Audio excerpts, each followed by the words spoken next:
15 पैसे किलो की चीज 3 रुपए में खाएं, 2000% मुनाफा। 15 पैसे किलो की चीज 7 रुपए में खाएं, इतनी लूट है। और हमारी हिम्मत ही नहीं है सरकार से पूछने की कि 15 पैसे किलो का नमक इतना महंगा क्यों मिलना चाहिए।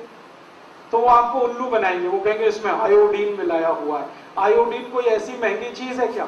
बहुत ही सस्ती है, मुफ्त की है, फोकट की है, भगवान की दी हुई। बहुत आयोडीन समुद्र के पानी में है जो बिना पैसे का आता है।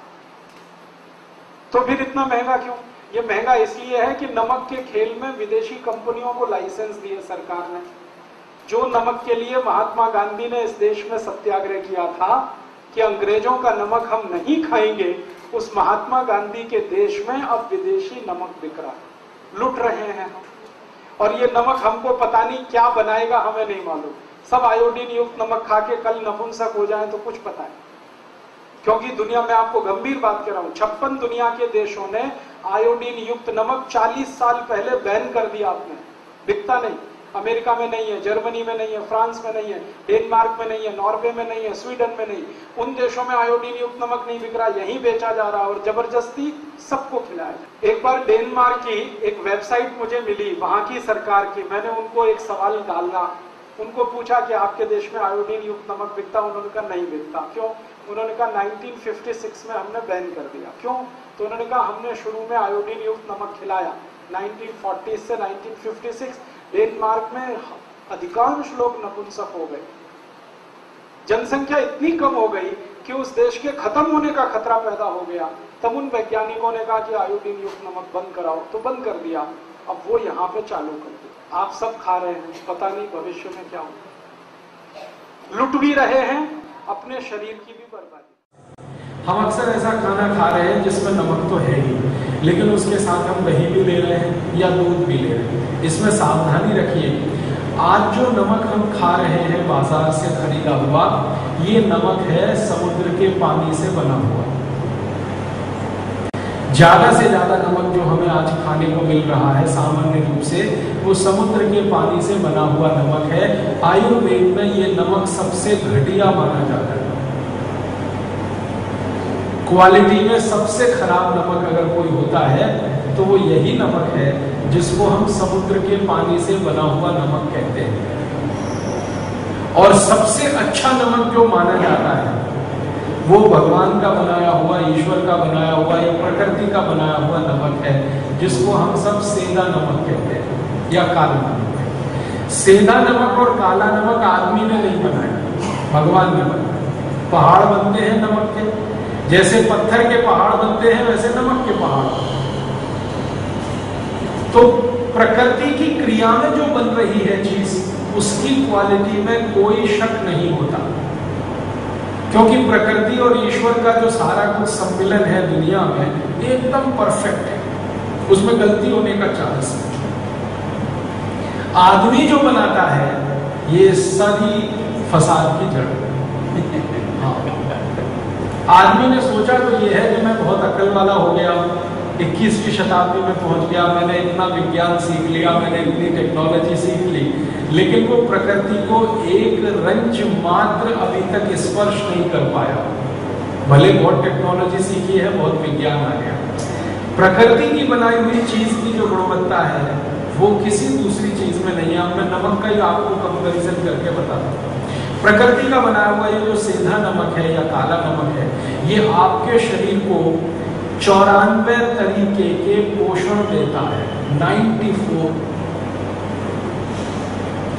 मैं आपको और सरल तरीके से समझाऊं। कोई चीज आपने खाई और मैंने आपको कहा या आपने जान लिया कि मुझे इसको खाने से कैल्शियम मिला, ये कैल्शियम एक तरह का पोषण है।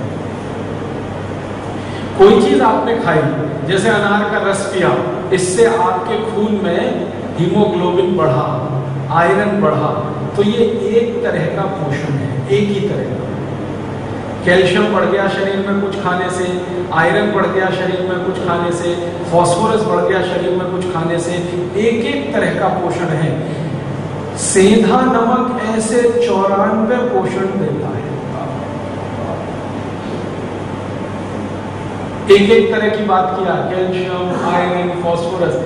सेंधा नमक में ऐसे 94 पोषक तत्व हैं जो शरीर के लिए।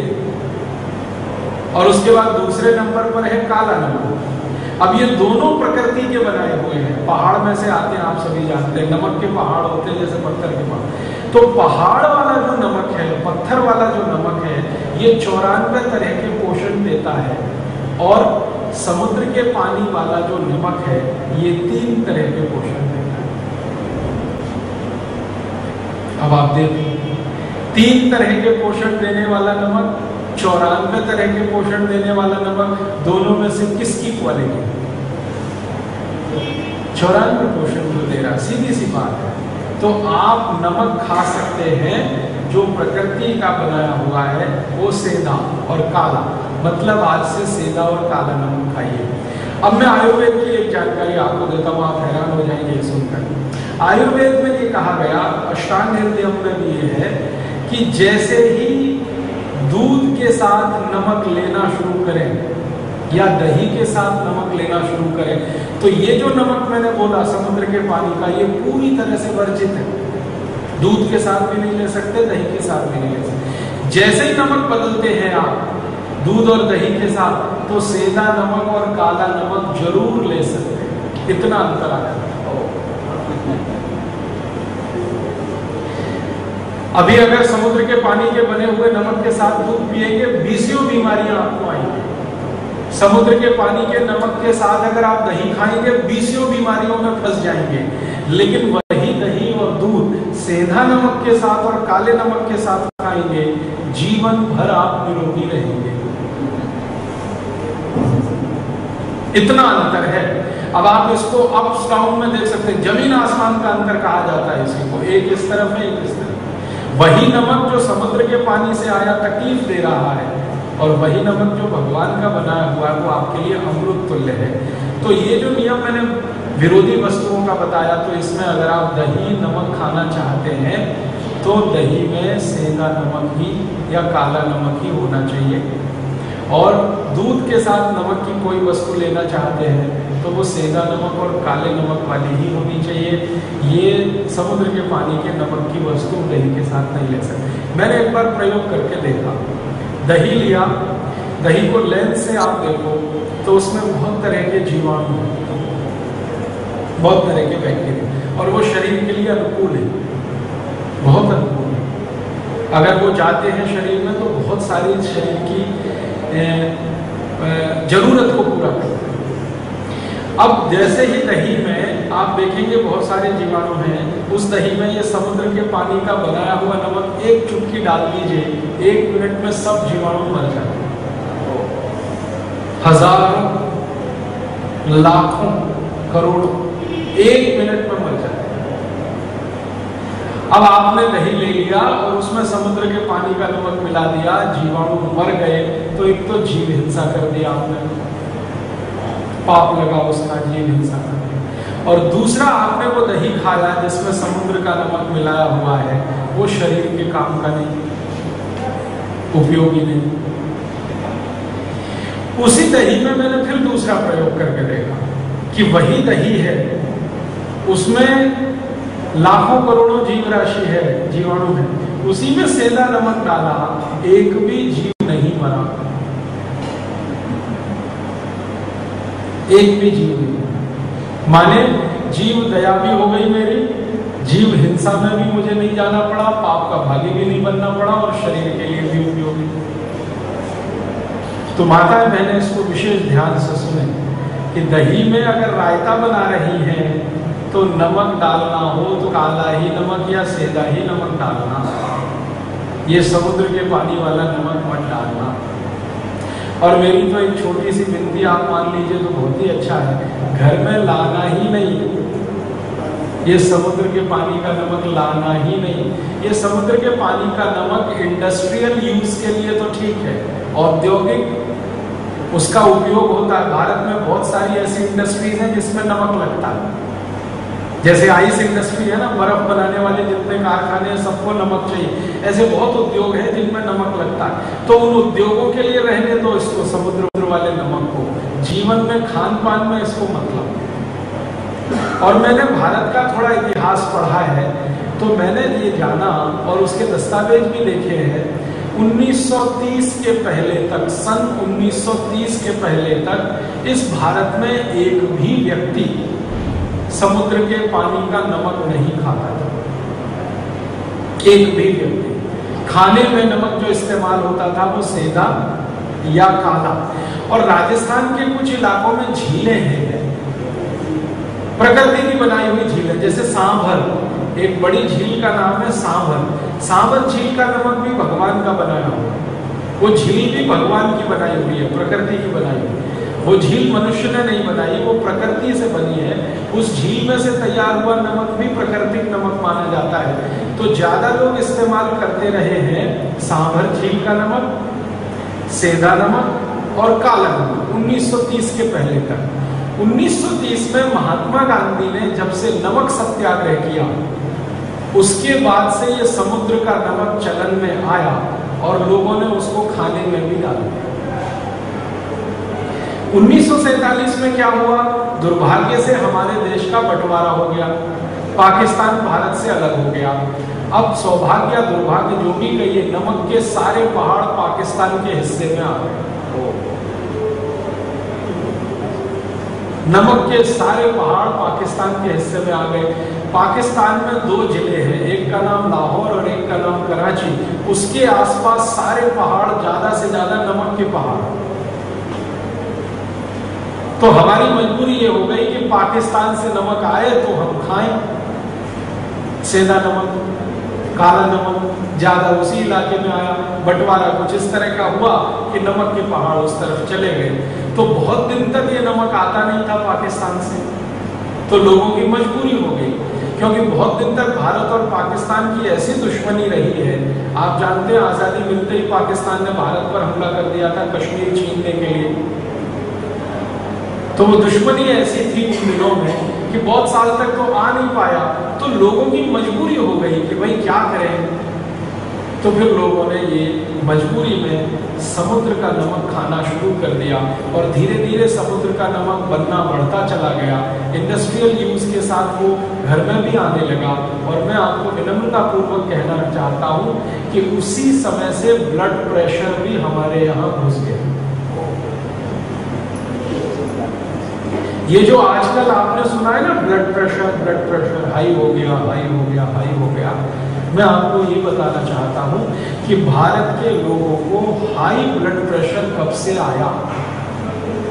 भारत के लोगों में हाई ब्लड प्रेशर उस दिन से आया जिस दिन से हमने समुद्र के पानी का नमक खाया।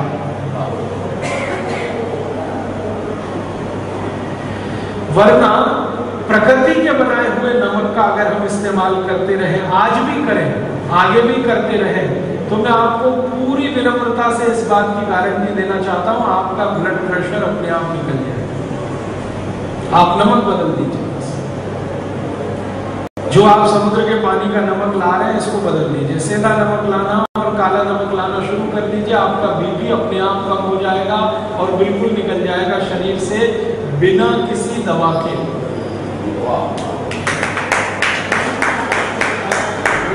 और आप जानते हैं कि आजकल हमारे जीवन में हाई ब्लड प्रेशर इतनी खतरनाक बीमारी की स्थिति में है कि ये शुरू हो जाए तो दुनिया जहान की कोई भी बीमारी आएगी। ब्लड प्रेशर हाई हो गया तो हार्ट अटैक आ सकता है, ब्लड प्रेशर हाई हो गया तो ब्रेन हेमरेज हो सकता है, ब्लड प्रेशर हाई हुआ तो ट्राइग्लिसराइड्स बढ़ेंगे, ब्लड प्रेशर हाई हुआ कोलेस्ट्रॉल बढ़ेगा, ब्लड प्रेशर हाई हुआ खून गाढ़ा होता जाएगा, ब्लड प्रेशर हाई हुआ किडनी डैमेज कर देगा, ब्लड प्रेशर क्या नहीं कर देगा। ये सबसे खराब है, रूट कॉज में ब्लड प्रेशर है बहुत सारी बीमारियों का। ब्लड प्रेशर हाई हुआ डायबिटीज ला देगा, ब्लड प्रेशर हाई हुआ शुगर बढ़ा देगा, सब कुछ करेगा। ब्लड प्रेशर हुआ आंख आपकी खराब कर दे। ये भाई को आपने देखा ना जिसकी आंख खराब है, इसकी एक आंख का प्रेशर बढ़ा हुआ है, यही तकलीफ है उसको। अगर दोनों आंख का प्रेशर एक साथ बढ़े तो इलाज करना बहुत आसान होता है दुनिया में। एक ही आंख का प्रेशर बढ़े और एक का कम हो, वो इलाज ही नहीं कर सकता। इसलिए ये भाई जिसने आपसे कहानी सुनाई, ये हजारों लाखों रुपए खर्च करके पता नहीं कितने डॉक्टरों के चक्कर में अपना समय खराब करता रहा है। इसको एक सरल बात कोई बता देता जो आज इसको पता चलेगी, इसकी एक आंख का प्रेशर बहुत बढ़ गया था, एक आंख का प्रेशर बिल्कुल कम था या नॉर्मल था, इसको किसी ने बता दिया होता कि नमक बदल दो, इसकी बीमारी यहाँ तक पहुंच गई।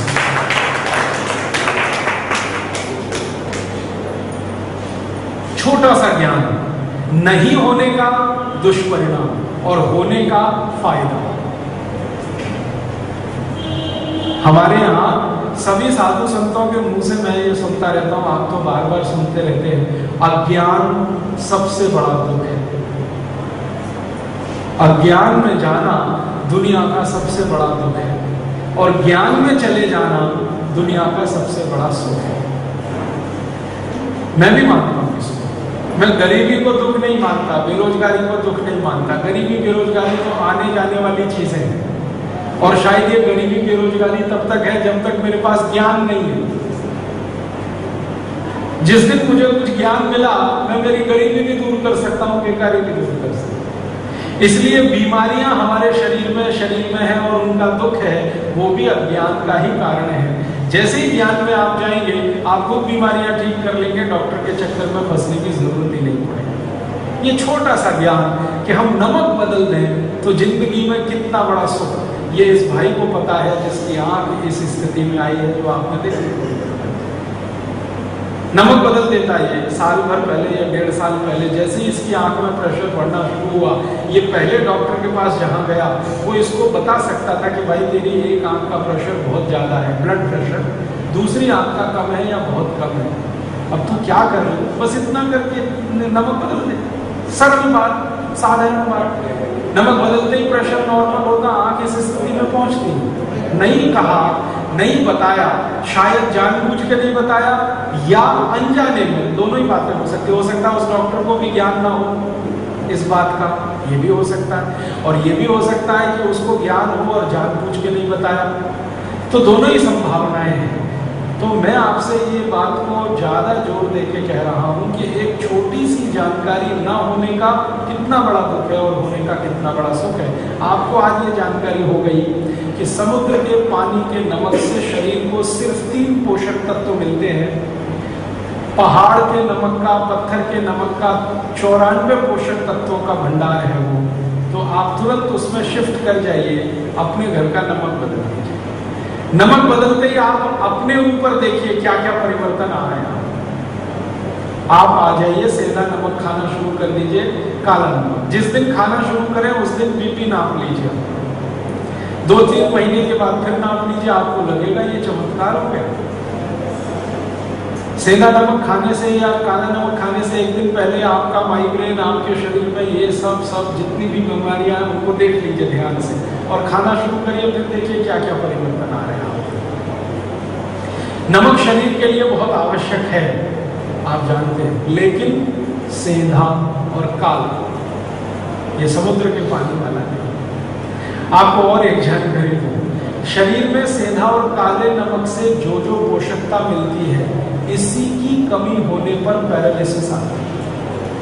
हाँ, ध्यान दीजिएगा मेरी बात। शरीर में सेंधा और काला नमक से जो पोषकता मिलती है, उसी की कमी होने पर पैरालिसिस आता है। शरीर में काला और सेंधा नमक मिलने से जो पोषकता मिलती है, उसी की कमी से ब्रेन हेमरेज भी होता है। मेरे गुरु जिनका नाम था श्री धर्मपाल, अभी वो स्वर्गवासी हैं, एक बार उनके शरीर में ऐसा हुआ, जो पोषकता मिलनी चाहिए थी नमक से, सेंधा और काला, वो कमी हुई, उनको पैरालिसिस का अटैक हो गया। उनकी आवाज चली गई, पूरी आवाज चली गई, वो कुछ बात ही नहीं कर सकते। और मेरी आंखों के सामने मेरे गुरु का ऐसा हाल था। मैं क्या करूं? भयंकर अटैक था, बड़ा अटैक था पैरालिसिस का। हाथ पैर तो चले गए, आवाज भी चली गई, ब्रेन भी काफी इफेक्ट हुआ, प्रभावित हुआ। मैं उनको ले गया हॉस्पिटल में, एडमिट करवाया। हॉस्पिटल वालों ने हाथ उठा दिए, हमारे पास दवा नहीं, हम क्या कर सकते हैं। तो उन्होंने मेरे गुरु के हाथ पांव बांध दिए। वो कहते हमारे इलाज का तरीका यही है, एलोपैथी जिसको हम सबसे ज़्यादा भरोसा करते हैं, उनके इलाज का तरीका कि पैरालिसिस पेशेंट का हाथ पैर हिलता रहता है ना उसके कंट्रोल के बाद, तो उसको पकड़ने के लिए बांध दिए। अब मेरे गुरु छटपटाए परेशान, तो मैं उनको हॉस्पिटल से ले आया और मेरे इस निर्णय की बहुत आलोचना हुई। मेरे सहयोगियों ने बहुत आलोचना की, आप क्या कर रहे हैं, मार डालेंगे, ऐसा हो जाएगा, इतने बड़े हॉस्पिटल में से निकाल के आप उनको घर ला रहे हैं। मैंने कहा इनके पास इलाज ही नहीं है। वो डॉक्टर अपने मुंह से कह रहा है मेरे पास इलाज नहीं। राजीव भाई आप तो जानते हो होम्योपैथी, आप तो जानते हो आयुर्वेद, आप तो क्यों नहीं करते? तो हम निकाल लाए उनको और मैंने कुछ नहीं किया। आपको जानकारी देना चाहता हूँ और आज ये शायद मैं पब्लिकली बता रहा हूँ, मेरे गुरु के लिए कुछ नहीं किया। मैंने अंदाजा लगाया कि शायद इनके शरीर में नमक से मिलने वाली पोषकता की कमी है, इसके कारण ये अटैक आया हो। 99% केस में अटैक इसी कारण से आता भी है, तो शायद ऐसा हुआ हो। और मैंने ध्यान किया तो वो नमक वही खाते थे, समुद्र के पानी वाला। तो मैंने उनको होम्योपैथी की एक ऐसी दवा चुनकर दी जो सेंधा नमक और काले नमक की पोषकता को बढ़ाने वाली। दवा की 3 खुराक में उनका पैरालिसिस ठीक हो गया। 3 खुराक, सवेरे एक खुराक दी, दोपहर को एक दी, शाम को एक खुराक दी, अगले दिन तो वो चलने लगे। जो पूरी तरह से बेड रिडन थे, बिस्तर पे थे, हाथ पैर बिल्कुल छूट गए थे, दिमाग और बॉडी का कनेक्शन टूट गया था, आवाज बिल्कुल चली गई थी, वॉइस पूरी तरह से लॉस हो गया था। सवेरे अगले दिन 3 खुराक सुबह दोपहर शाम की लेके अगले दिन सवेरे मैंने देखा कि वो अपने से घिसटते घिसटते बाथरूम जा रहे। और 3 खुराक के बाद चौथी दी नहीं मैंने, 2 दिन के बाद उनकी आवाज वापस आई और 4-5 दिन में बॉडी के सारे फंक्शन नॉर्मल हुए। और 10 दिन के बाद जिसने भी उनको देखा वो यही कहता था, धर्मपाल जी मुझे नहीं लगता आपको कोई अटैक आया। जो भी देखे वो ये कि हमें नहीं लगता था कि कोई अटैक आया। माने इतनी नॉर्मल हो गई सारी कंडीशन। और जब उनकी बेटी उनको मिलने आई, वो जर्मनी में रहती है, तो वो खुद हैरान हो गई। फिर उसने पूछा क्या किया? मैंने कहा कुछ नहीं, होम्योपैथी की एक दवा दी थी, वो दवा का एक ही काम है कि नमक से जो पोषकता चाहिए शरीर को वो नमक नहीं दे पाया, या नमक नहीं खाने से वो पोषकता नहीं थी शरीर में, वो दवा मैंने दे दी, 3 खुराक में चमत्कार कर दिया। ऐसे ही होता है। तो हम जब कहते हैं ना दवा का चमत्कार है, दवा का चमत्कार क्या है? कुछ खास नहीं है। आपके शरीर में जो पोषकता में कमी आई और उसके कारण से जो तकलीफ में आप फंस गए, वो पोषकता किसी तरह से दे दो। अगर उस समय में उनको नमक का पानी उबाल के दे देता तो भी वो ठीक हो जाता। मैं दवा नहीं देता, सेंधा नमक लेके, काला नमक लेके पानी में डालता, पानी को उबालता और वो 1-1 चम्मच पानी पिलाता तो भी ठीक हो जाते। लेकिन मुंह उनका खुलने की स्थिति में नहीं था, तो पानी जाए कैसे? इसलिए दवा देनी, नहीं तो वो वैसे भी ठीक हो। तो ये उदाहरण मैंने आपको सिर्फ इसलिए दिए हैं कि आप इसकी गंभीरता को समझ लें। अपने जीवन में जो एक बड़ी गलती हम कर रहे हैं, भूल कहना चाहिए उसको, गलती नहीं है, गलतियों का तो सुधारा होता है, भूल सुधरती नहीं। तो बड़ी भूल कर रहे हैं वो एक ही है, हमने नमक अपने घर में ले आया, आयोडीन युक्त टीवी का विज्ञापन देखते। रोज टीवी हमें उल्लू बना रहा है, आयोडीन युक्त नमक खाओ नहीं तो पागल हो जाओगे, घेंगा हो जाएगा। मैं देश में 12 साल से घूम रहा हूं, कोई एक पेशेंट मुझे मिले जिसने आयोडीन युक्त नमक नहीं खाया और उसको घेंगा हुआ हो, मिला नहीं आज तक। सरकार को बार बार मैं कहता हूं भाई मुझे दे दो, फोकट में ठीक करूंगा। जिनको आयोडीन युक्त नमक नहीं खाने से घेंगा हुआ ऐसे पेशेंट मुझे दे दो, मैं मेरे खर्चे से, मेरे पैसे से उनका ट्रीटमेंट करूंगा, ठीक करूंगा। एक भी मरीज सरकार मुझे नहीं दे पाई। मैंने सरकार से लिस्ट मांगी कि दे दो मुझे एक सूची, किस किस गांव में कौन कौन आदमी है जिसको आयोडीन युक्त नमक नहीं खाने से घेंगा हुआ, आज तक सूची नहीं आई। हाँ, भारत में जम्मू कश्मीर हिमाचल प्रदेश और उत्तरांचल, ये पहाड़ के कुछ राज्य हैं, वहाँ जरूर मैंने कुछ मरीज देखे हैं जिनको आयोडीन की कमी से घेंगे की समस्या है। आप ध्यान से सुनिएगा इस बात। 3 राज्य हैं और 3 राज्यों के नजदीक में कुछ हो सकते हैं। मैंने 3 राज्य मेरी आंखों से देखे हैं, जम्मू कश्मीर, हिमाचल और उत्तराखंड। इन 3 राज्यों में पहाड़ पर ऊंचाई पर रहने वाले कुछ लोगों में आयोडीन की कमी है शरीर में, तो उनको घेंगा है, वो समझ में आता है। लेकिन पहाड़ से नीचे उतरकर मैदानों में रहने वाले किसी आदमी को ये कमी नहीं है, हो नहीं सकती। कारण जानते क्या? पहाड़ों की ऊंचाई पर जो वनस्पतियां पैदा होती हैं, जो सब्जियां पैदा होती हैं, जो दालें पैदा होती हैं, उनमें प्राकृतिक रूप से आयोडीन कम है। और मैदानों में जो सब्जियां और दालें पैदा होती हैं, उनमें प्राकृतिक रूप से आयोडीन भरपूर है। मैं आपको चेन्नई के बारे में कह सकता हूँ। चेन्नई में आधा कटोरी दाल आप खा लें, पकी हुई दाल, सांभर के रूप में चाहे रसम के रूप में, आपके 1 दिन की आयोडीन जितनी चाहिए उतने में ही पूरी हो जाती है। आधा कटोरी दाल मात्र खाने से 1 दिन के आयोडीन की आवश्यकता पूरी हो जाती है चेन्नई में। बेंगलोर में भी यही हाल है, हैदराबाद में भी यही हाल है। अगर पहाड़ में जाएंगे तो वहां थोड़ी जरूरतें नहीं हो पाती। तो मेरा सरकार को बार बार ये कहना है कि भाई पहाड़ों में अगर ये कमी ज्यादा है तो उनको खिलाओ आयोडीन युक्त नमक, हमको क्यों खिला रहे जबरदस्ती? हम तो सभी दाल खाने वाले लोग हैं। आधी कटोरी दाल आप में से कौन है जो रोज नहीं, चाहे सुबह चाहे शाम, सभी खाते हैं। हम सब शाकाहारी हैं, बिना दाल के जिंदा नहीं रह सकते। तो हम सबको तो आयोडीन की कमी है नहीं, फिर जबरदस्ती हमको क्यों खिला रहे हो ये आयोडीन युक्त नमक? और अतिरिक्त आयोडीन जो शरीर में आया, ये क्या खुराफात करेगा कोई बताता नहीं। आपको जानकारी देना चाहता हूं कि जरूरत से ज्यादा आयोडीन अगर शरीर में जमा हो तो इसकी सबसे पहली खुराफात है, ये आदमी को नपुंसक बनाता है। जिनके खून में जरूरत से ज्यादा आयोडीन आ जाती है वो कभी भी बच्चा पैदा कर नहीं सकते।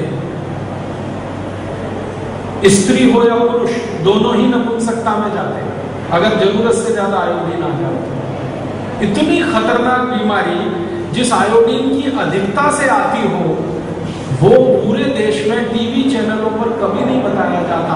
आधी बात बताता है टीवी चैनल, आयोडीन युक्त नमक खाओ, लेकिन ये आधी बात और बताने की जरूरत है कि आपके शरीर में जरूरत से ज्यादा आयोडीन है तो मत खाओ, नहीं तो नपुंसकता में चले जाओगे। अधूरा ज्ञान खतरनाक है। और इसी के चक्कर में मैं देख रहा हूं पिछले कई वर्षों में हमारे देश में लोगों में नपुंसकता बढ़ रही है। शादी को 10-10 साल हो गए, 15-15 साल हो गए, बच्चे नहीं हो रहे। वो आते हैं, सिर पटकते हैं मेरे पास, क्या करें कैसे करें। उनको छोटा सा ज्ञान अगर कोई 10 साल पहले दे देता कि भैया आयोडीन युक्त नमक मत खाओ, सेंधा नमक खाओ, काला नमक खाओ, तो वो यहाँ तक पहुँचते नहीं। उनको शादी के पहले दूसरे साल में ही बच्चे हो जाते हैं। तो विषय की गंभीरता को आप समझिए कि हम कितनी बड़ी गलती में या भूल में फंस गए, टीवी के विज्ञापन में फंस गए। और टीवी में विज्ञापन कौन कंपनियां कर रही हैं? वो कंपनियां जो 15 पैसे किलो के नमक को 7 रुपए 10 रुपए किलो बेच रही। आप जानते हैं समुद्र के पानी से नमक बनाना 15 पैसे किलो का खर्च आता है, क्योंकि समुद्र का पानी फोकट का है, टैक्स फ्री है, कॉस्ट फ्री है। और उसके ऊपर पड़ने वाला सूरज का प्रकाश वो भी टैक्स फ्री है और कॉस्ट फ्री है। नमक बनाने में मशीन कोई लगती नहीं। आप जानते हैं समुद्र का पानी एक खेत में हम इकट्ठा करते हैं, सूरज की धूप उस पर गिरती है, पानी बाष्प बन के उड़ जाता है, नमक नीचे रह जाता है। यही है ना, इसमें ना कोई मशीन लगती है, ना बिजली लगती है, ना बिजली ना मशीन, तो कॉस्ट ऑफ प्रोडक्शन तो कम है। 15 पैसे किलो का खर्चा आता है। अब ये 15 पैसे किलो का नमक आपके घर तक आते आते 7 रुपए किलो कैसे हो जाता है? ये उन लूटखोर कंपनियों का सारा तंत्र है, सरकार के साथ मिलकर, कि आपकी जेब में से पैसे खींच लें। जितनी कंपनियां नमक को आयोडीन युक्त करके बेच रही हैं, या आयोडीन युक्त नमक है, वो सब लूट रही है आपको। ईस्ट इंडिया कंपनी ने जितना नहीं लूटा उससे ज्यादा लूट है, वो चाहे भारत की हो या विदेशी। 15 पैसे किलो की चीज 7 रुपए किलो, हिसाब लगाओ ना गणित का। 15 पैसे किलो की चीज 30 पैसे किलो अगर आप खरीदो तो मुनाफा 100% हो गया, और 15 पैसे किलो की चीज 1.5 रुपए किलो खरीदो, मुनाफा 1000% हो गया, और 15 पैसे किलो की चीज 3 रुपए किलो खरीदो, मुनाफा 2000% हो गया, और 15 पैसे किलो की चीज 6 रुपए किलो खरीदो, मुनाफा 4000% हो गया, और 15 पैसे किलो की चीज 7 रुपए किलो खरीदो, 5000% का मुनाफा आपकी जेब से निकाला जा रहा है नमक के नाम। और नमक की मजबूरी क्या है? ये एक ऐसी वस्तु है जो सबको चाहिए, कंजम्पशन बहुत अधिक है, लाखों करोड़ों टन में हम इस्तेमाल करते हैं हर साल, तो मुनाफा भी कितना होगा जरा सोचो। 1 किलो का मुनाफा 15 पैसे से 7 रुपए, तो करोड़ों टन, लाखों करोड़ों टन नमक हर साल बिक रहा है, हजारों लाखों करोड़ों रुपए लूट रहे हैं कुछ लोग आपको उल्लू बना। तो मैं चाहता हूं आप इस लूट से भी बचो और इस नमक से भी बचो। एक तो नमक जो दे रहे हैं वो बीपी बढ़ाने वाला, तकलीफें पैदा करने वाला, शरीर में विकृतियां और दोष पैदा करने वाला, ऊपर से इतना महंगा, हमारे पैसे खींच कर ले जा रहे हैं। तो ये जो साजिशें चल रही हैं, ये जो षड्यंत्र चल रहे हैं पूरे देश में अलग अलग तरीके, मुझे लगता है कि कोई बड़ा षड्यंत्र शायद इस देश के साथ हो रहा है कि सबको आयोडीन युक्त नमक खिलाते जाओ, 5 साल 10 साल 15 साल में सबकी आयोडीन शरीर में ज्यादा हो जाए, नपुंसकता पूरे देश में बड़े पैमाने पर हो जाए, बच्चे ही पैदा ना हो इस देश में, तो विदेशी आकर फिर कब्जा कर ले इस देश में अधिक जनसंख्या के। आपकी जनसंख्या घटती जाए और दूसरों की बढ़ती जाए। आपको सुन के हैरानी होगी, आयोडीन युक्त नमक भारत देश में आने से पहले यूरोप और अमेरिका के खंड के 40 देशों में चल चुका है, और वहां की सरकारों ने उसको पूरी तरह से प्रतिबंध कर दिया है, बैन कर दिया। यूरोप के देशों में सबसे पहले एक देश है जिसका नाम है जर्मनी, इसने आयोडीन युक्त नमक शुरू किया। आयोडीन युक्त और एक्स्ट्रा फ्री फ्लो, आप सुनते हैं ना टीवी में, एक्स्ट्रा फ्री फ्लो नमक है और आयोडीन युक्त भी है। ये एक्स्ट्रा फ्री फ्लो क्या है? नमक में हमेशा नमी रहती है, नमी पानी के कारण रहती है। नमक की एक विशेषता है कि वो हर तरफ से पानी को खींचता है। सूखा हुआ नमक यहाँ खोल के रख दो, कल देखना वो सब गीला हो जाएगा। कहां से हो गया? वातावरण में जो मॉइस्चर है उसको नमक खींचता है। अगर कोई नमक पानी को खींचेगा तो वो एक्स्ट्रा फ्री फ्लो नहीं हो सकता, सूखा नहीं होगा। सूखा नहीं होगा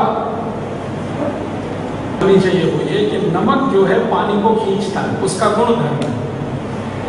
खाली रख दो गीला हो जाएगा। अब ये पानी को खींचने का जो गुणधर्म है, इसके कारण नमक को जब पीसेंगे तो थोड़ी नमी रहने वाली है। यूरोप और अमेरिका के वैज्ञानिकों ने खुराफाती दिमाग लगाया कि ये नमक में नमी नहीं रहनी चाहिए। क्यों? अगर नमी है तो ये ऐसे करके किसी पे इसको छिड़क नहीं सकते, बुरका नहीं जा सकता। यूरोप और अमेरिका की खासियत क्या है वो हमें जाननी चाहिए। उनकी अपनी समस्या है जिसका समाधान करने के लिए ये तमाशा किया। वहां सब्जी कोई घर में बनाता नहीं है, दाल कोई पकाता नहीं है, सब्जी बनी बनाई डिब्बे में आती है। ये आप सभी जानते हैं। अमेरिका यूरोप के देशों में, कनाडा जैसे देशों में जो अपने को बहुत विकसित कहते हैं, वो ताजा बनी हुई सब्जी नहीं खाते, क्योंकि सब्जी बनाना नहीं आता किसी को। कितने गरीब लोग हैं, सब्जी बनाना नहीं आता। हिंदुस्तान के घर घर में 10 साल के किसी भी बच्चे को जो काम आता है वो यूरोप के बड़े बड़े लोगों को नहीं आता। सब्जी बनाते कैसे हैं? कंप्यूटर, सुपर कंप्यूटर, इलेक्ट्रॉनिक्स और सारी दुनिया का तामझाम करने वाले हेड्रोन कोलाइडर बनाने वालों को सब्जी बनाना नहीं आता। अच्छा, सब्जी बनाना आता क्यों नहीं है? कारण है कि सब्जी होती भी नहीं है। ज्यादातर देशों में सब्जी के नाम पे या तो बटाटा है, आलू और कांदा, बाकी कुछ है नहीं। तो सब्जी बनाने के नाम पे कुछ है नहीं, प्रकृति ने दिया भी नहीं है, उनको आता भी नहीं। तो सब्जियां वो दूसरे देशों से खरीदते हैं, बना बना के पैकेट में बेचते हैं। अब सब्जी बनी हुई पैकेट में डाली जाएगी तो उसको सुरक्षित रखने का एक ही आधार है, नमक ना डाला जाए उसमें। नमक डल गया तो वो पैकेट बेकार हो जाए। तो बिना नमक की उबली हुई सब्जी पैकेट में बंद आती है यूरोप और अमेरिका में। जब वो खाने के लिए बैठते हैं, प्लेट पर निकालते हैं तो ऊपर से नमक डालते हैं। अब ऊपर से नमक डालना है तो उनको नमक ऐसा चाहिए जो फ्री फ्लो हो, चारों तरफ गिरे। और नमक की विशेषता है कि उसमें पानी रहेगा, थोड़ा मॉइस्चर रहेगा। तो उन्होंने अपनी समस्या का समाधान करने के लिए नमक को एक्स्ट्रा फ्री फ्लो बनाया और उसके लिए बीसीओ केमिकल डाल दिए उसमें। अब वो नमक नहीं रहा, केमिकल का भंडार हो गया। कई तरह के रसायन उसमें डाल दिए नमक को एक्स्ट्रा फ्री फ्लो बनाने के लिए। अब उन्होंने देखा कि उनके यहाँ ये नमक चल पड़ा, उस नमक में से समस्याएं शुरू हो गई। आयोडीन युक्त किया और समस्याएं शुरू हो गई। जर्मनी में बड़े पैमाने पर लोगों में नपुंसकता फैली।